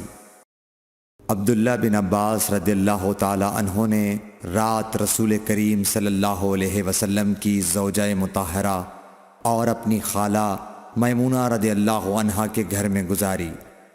وہ فرماتے ہیں کہ میں تکیے کے عرض یعنی گوشے کی طرف لیٹ گیا اور رسول کریم صلی اللہ علیہ وسلم اور آپ کی اہلیہ نے معمول کے مطابق تکیے کی لمبائی پر سر رکھ کر آرام فرمایا۔ رسول اللہ صلی اللہ علیہ وسلم سوتے رہے، اور جب آدھی رات ہو گئی یا اس سے کچھ پہلے یا اس کے کچھ بعد آپ بیدار ہوئے اور اپنے ہاتھوں سے اپنی نیند کو دور کرنے کے لیے آنکھیں ملنے لگے۔ پھر آپ نے سورہ آل عمران کی آخری 10 آیتیں پڑھیں۔ پھر ایک مشکیزے کے پاس جو چھت میں لٹکا ہوا تھا آپ کھڑے ہو گئے اور اس سے وضو کیا، خوب اچھی طرح، پھر کھڑے ہو کر نماز پڑھنے لگے۔ ابن عباس رضی اللہ تعالیٰ عنہ کہتے ہیں، میں نے بھی کھڑے ہو کر اسی طرح کیا جس طرح آپ نے وضو کیا تھا۔ پھر جا کر میں بھی آپ کے پہلو مبارک میں کھڑا ہو گیا۔ آپ نے اپنا داہنا ہاتھ میرے سر پر رکھا اور میرا دایاں کان پکڑ کر اسے مروڑنے لگے۔ پھر آپ نے 2 رکعتیں پڑھیں، اس کے بعد پھر 2 رکعتیں پڑھیں، پھر 2 رکعتیں پڑھیں، پھر 2 رکعتیں پڑھیں، پھر 2 رکعتیں پڑھیں، پھر 2 رکعتیں پڑھ کر اس کے بعد آپ نے وتر پڑھا اور لیٹ گئے۔ پھر جب مؤذن آپ کے پاس آیا تو آپ نے اٹھ کر 2 رکعت معمولی طور پر پڑھیں، پھر باہر تشریف لا کر صبح کی نماز پڑھی۔ صحیح بخاری حدیث نمبر 184۔ اسماء بنت ابی بکر کہتی ہیں کہ میں رسول اللہ صلی اللہ علیہ وسلم کی زوجہ محترمہ عائشہ رضی اللہ تعالی عنہا کے پاس ایسے وقت آئی جب کہ سورج کو گہن لگ رہا تھا اور لوگ کھڑے ہو کر نماز پڑھ رہے تھے۔ کیا دیکھتی ہوں وہ بھی کھڑے ہو کر نماز پڑھ رہی ہیں۔ میں نے کہا کہ لوگوں کو کیا ہو گیا ہے، تو انہوں نے اپنے ہاتھ سے آسمان کی طرف اشارہ کر کے کہا سبحان اللہ۔ میں نے کہا کیا یہ کوئی خاص نشانی ہے؟ تو انہوں نے اشارے سے کہا کہ ہاں، تو میں بھی آپ کے ساتھ نماز کے لیے کھڑی ہو گئی۔ آپ نے اتنا قیام فرمایا کہ مجھ پر غشی طاری ہونے لگی اور میں اپنے سر پر پانی ڈالنے لگی۔ جب رسول اللہ صلی اللہ علیہ وسلم نماز سے فارغ ہوئے تو آپ نے اللہ کی حمد و ثنا بیان کی اور فرمایا آج کوئی چیز ایسی نہیں رہی جس کو میں نے اپنی اس جگہ نہ دیکھ لیا ہو، حتیٰ کہ جنت اور دوزخ کو بھی دیکھ لیا، اور مجھ پر یہ وحی کی گئی ہے کہ تم لوگوں کو قبروں میں آزمایا جائے گا، دجال جیسی آزمائش یا اس کے قریب قریب۔ راوی کا بیان ہے کہ میں نہیں جانتی کہ اسماء نے کون سا لفظ کہا۔ تم میں سے ہر ایک کے پاس اللہ کے فرشتے بھیجے جائیں گے اور اس سے کہا جائے گا کہ تمہارا اس شخص یعنی محمد صلی اللہ علیہ وسلم کے بارے میں کیا خیال ہے؟ پھر اسماء نے لفظ ایماندار کہا یا یقین رکھنے والا کہا، مجھے یاد نہیں۔ بہرحال وہ شخص کہے گا کہ محمد صلی اللہ علیہ وسلم اللہ کے سچے رسول ہیں، وہ ہمارے پاس نشانیاں اور ہدایت کی روشنی لے کر آئے، ہم نے اسے قبول کیا، ایمان لائے اور آپ کا اتباع کیا۔ پھر اس سے کہہ دیا جائے گا کہ تو سو جا، در حال یہ کہ تو مرد صالح ہے اور ہم جانتے تھے کہ تو مومن ہے۔ اور بہرحال منافق یا شکی آدمی، اسماء نے کون سا لفظ کہا مجھے یاد نہیں، جب اس سے پوچھا جائے گا کہے گا کہ میں کچھ نہیں جانتا، میں نے لوگوں کو جو کہتے سنا وہی میں نے بھی کہہ دیا۔ صحیح بخاری حدیث نمبر 185۔ ایک آدمی نے عبداللہ بن زید رضی اللہ تعالی عنہ جو عمرو بن یحییٰ کے دادا ہیں سے پوچھا کہ کیا آپ مجھے دکھا سکتے ہیں کہ رسول اللہ صلی اللہ علیہ وسلم نے کس طرح وضو کیا ہے؟ عبداللہ بن زید رضی اللہ تعالی عنہ نے کہا کہ ہاں۔ پھر انہوں نے پانی کا برتن منگوایا، پہلے پانی اپنے ہاتھوں پر ڈالا اور 2 مرتبہ ہاتھ دھوئے، پھر 3 مرتبہ کلی کی، 3 بار ناک صاف کی، پھر 3 دفعہ اپنا چہرہ دھویا، پھر کوہنیوں تک اپنے دونوں ہاتھ 2 مرتبہ دھوئے، پھر اپنے دونوں ہاتھوں سے اپنے سر کا مسح کیا، اس طور پر اپنے ہاتھ پہلے آگے لائے پھر پیچھے لے گئے، مسح سر کے ابتدائی حصے سے شروع کیا، پھر دونوں ہاتھ گدی تک لے جا کر وہیں واپس لائے جہاں سے مسح شروع کیا تھا، پھر اپنے پیر دھوئے۔ صحیح بخاری حدیث نمبر 186۔ عمرو بن حسن نے عبداللہ بن زید رضی اللہ تعالیٰ عنہ سے رسول اللہ صلی اللہ علیہ وسلم کے وضو کے بارے میں پوچھا تو انہوں نے پانی کا طشت منگوایا، اور ان پوچھنے والوں کے لیے رسول اللہ صلی اللہ علیہ وسلم کا سا وضو کیا۔ پہلے تشت سے اپنے ہاتھوں پر پانی گرایا، پھر 3 بار ہاتھ دھوئے، پھر اپنا ہاتھ تشت میں ڈالا اور پانی لیا، پھر کلی کی، ناک میں پانی ڈالا، ناک صاف کی 3 چلوؤں سے، پھر اپنا ہاتھ تشت میں ڈالا اور 3 مرتبہ منہ دھویا، پھر اپنے دونوں ہاتھ کوہنیوں تک دوبارہ دھوئے، پھر اپنا ہاتھ تشت میں ڈالا اور سر کا مسح کیا، پہلے آگے لائے پھر پیچھے لے گئے 1 بار، ٹخنوں تک اپنے دونوں پاؤں دھوئے۔ صحیح بخاری حدیث نمبر 187۔ ابو جحیفہ رضی اللہ تعالی عنہ کہتے تھے کہ ایک دن رسول اللہ صلی اللہ علیہ وسلم ہمارے پاس دوپہر کے وقت تشریف لائے تو آپ کے لیے وضو کا پانی حاضر کیا گیا، جس سے آپ نے وضو فرمایا۔ لوگ آپ کے وضو کا بچا ہوا پانی لے کر اسے اپنے بدن پر پھیرنے لگے۔ آپ نے ظہر کی 2 رکعتیں ادا کیں اور عصر کی بھی 2 رکعتیں، اور آپ کے سامنے آڑ کے لیے ایک نیزہ تھا۔ صحیح بخاری حدیث نمبر 188۔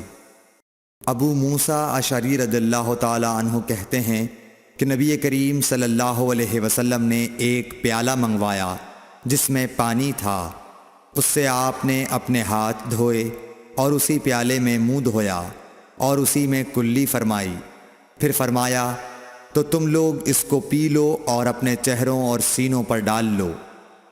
صحیح بخاری حدیث نمبر 189۔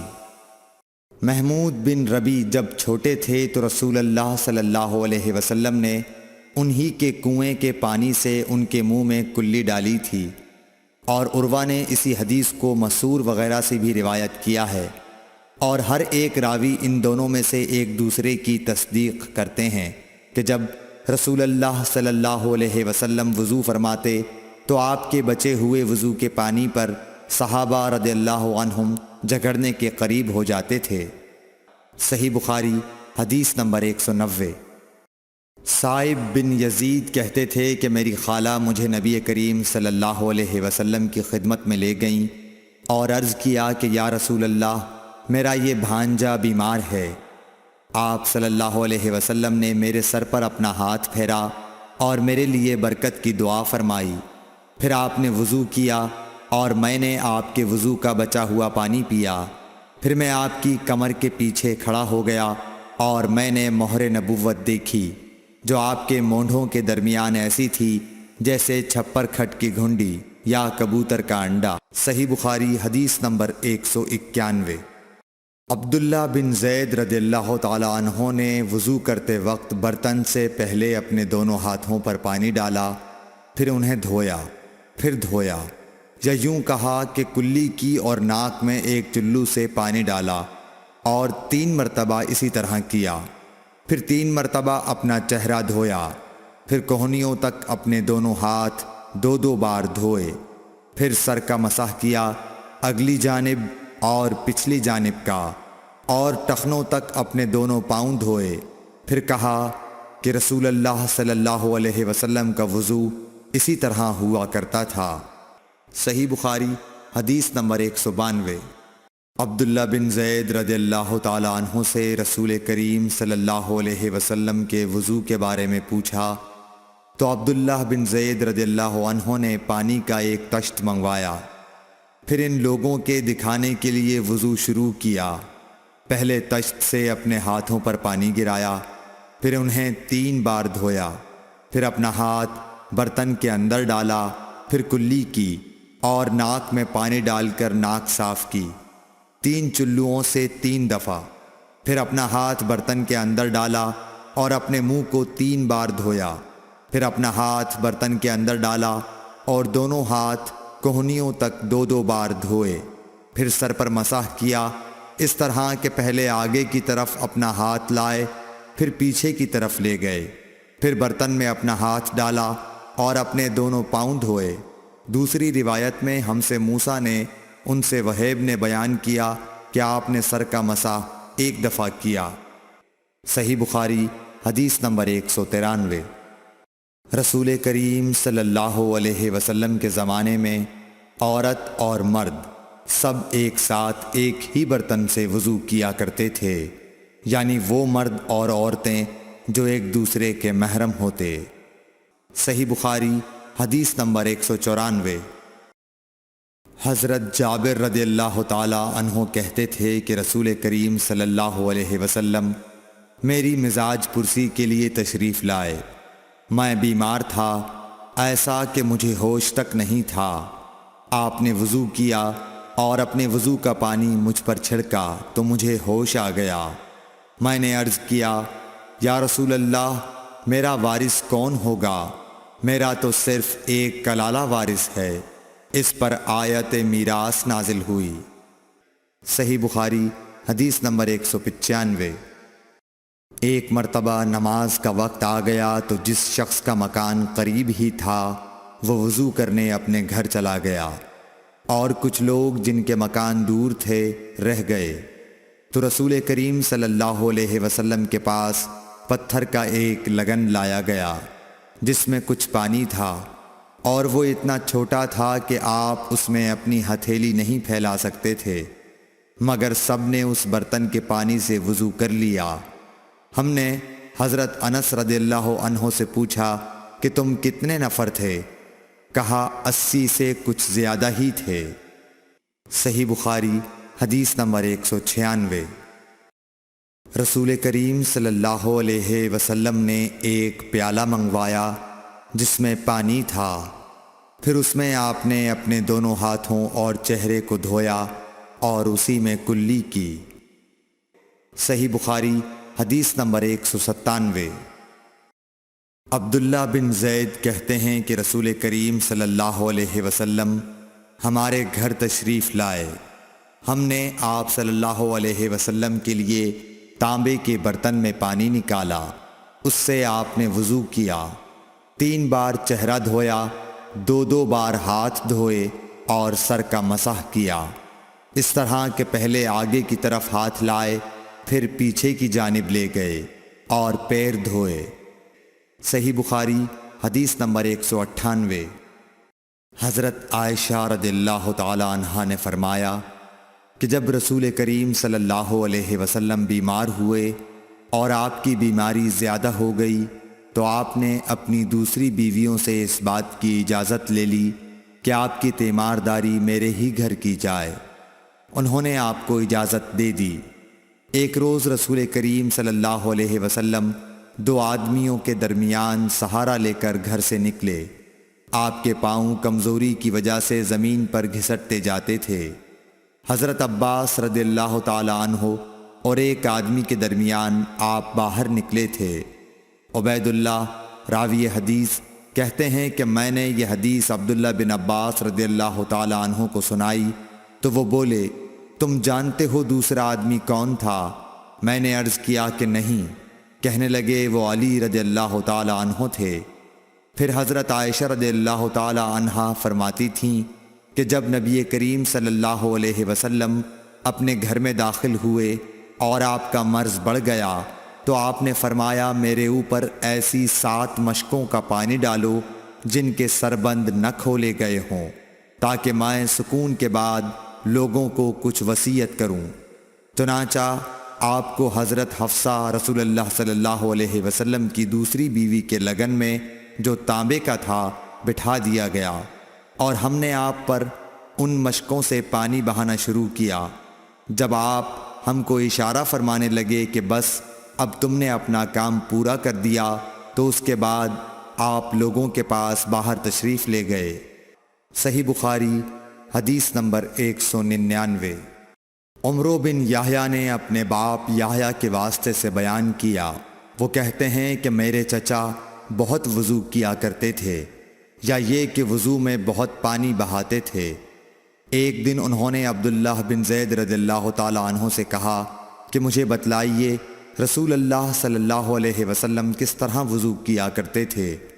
انہوں نے پانی کا ایک تشت منگوایا، اس کو پہلے اپنے ہاتھوں پر جھکایا، پھر دونوں ہاتھ 3 بار دھوئے، پھر اپنا ہاتھ تشت میں ڈال کر پانی لیا اور ایک چلو سے کلی کی اور 3 مرتبہ ناک صاف کی، پھر اپنے ہاتھوں سے ایک چلو پانی لیا اور 3 بار اپنا چہرہ دھویا، پھر کوہنیوں تک اپنے دونوں ہاتھ 2 بار دھوئے، پھر ہاتھ میں پانی لے کر اپنے سر کا مسح کیا تو پہلے اپنے ہاتھ پیچھے لے گئے، پھر آگے کی طرف لائے، پھر اپنے دونوں پاؤں دھوئے، اور فرمایا کہ میں نے رسول کریم صلی اللہ علیہ وسلم کو اسی طرح وضو کرتے دیکھا ہے۔ صحیح بخاری حدیث نمبر 200۔ رسول کریم صلی اللہ علیہ وسلم نے پانی کا ایک برتن طلب فرمایا تو آپ کے لیے ایک چوڑے منہ کا پیالہ لایا گیا جس میں کچھ تھوڑا پانی تھا۔ آپ نے اپنی انگلیاں اس میں ڈال دیں۔ انس کہتے ہیں کہ میں پانی کی طرف دیکھنے لگا، پانی آپ کی انگلیوں کے درمیان سے پھوٹ رہا تھا۔ انس کہتے ہیں کہ اس ایک پیالہ پانی سے جن لوگوں نے وضو کیا وہ 70 سے 80 تک تھے۔ Thanks for watching. Don't forget to like, comment, share and subscribe to